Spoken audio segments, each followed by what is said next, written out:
好啦，又係蛋黃的鐘錶世界。呢一集咧好短嘅啫，非常簡單，因為講開防磁啊嘛。咁如果冇防磁功能嘅手錶，如果受得磁，咁點算咧？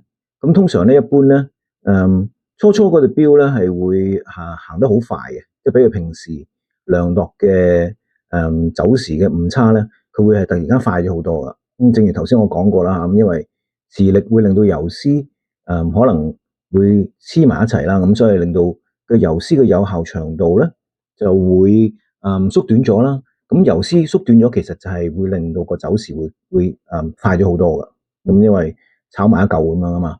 咁好簡單嘅啫，只要買一個消磁器，即係而家我哋面前呢一個消磁器。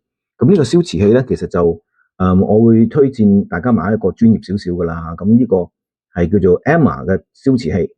咁你擺喺佢上邊，咁跟住咧，只需要撳呢個按鈕一下，你會見到紅色燈會着嘅。咁樣呢隻錶就已經消咗磁噶啦。咁啊，一般嚟講咧，如果我哋啲手錶擺咗一段時間，尤其是擺咗喺個一啲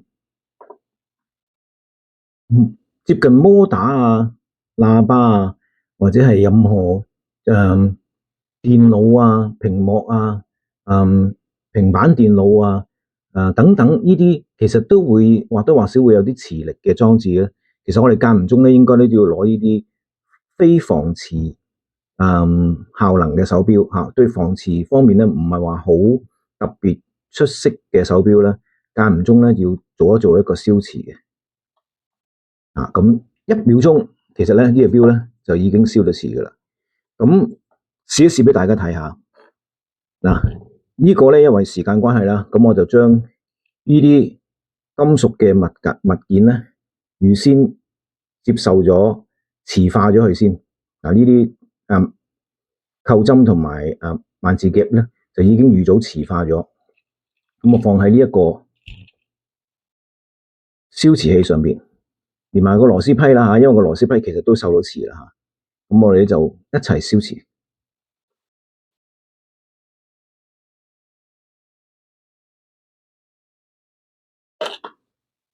咁你見到咧嗰個物體咧，其實係會彈跳一下噶啦。我再試一次。咁佢會跳一下噶，咁其實係即係代表咗佢嘅磁力咧，消磁嗰陣時咧，佢受到 demagnetize 嘅效果影響到，所以佢會跳一跳，係咪啊？大家睇到嘛？好啦，咁而家我再試一試，大家睇唔睇到？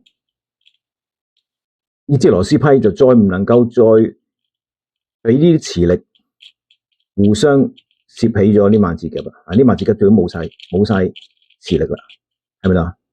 黐唔到啦。咁呢個咧就係非常之有用。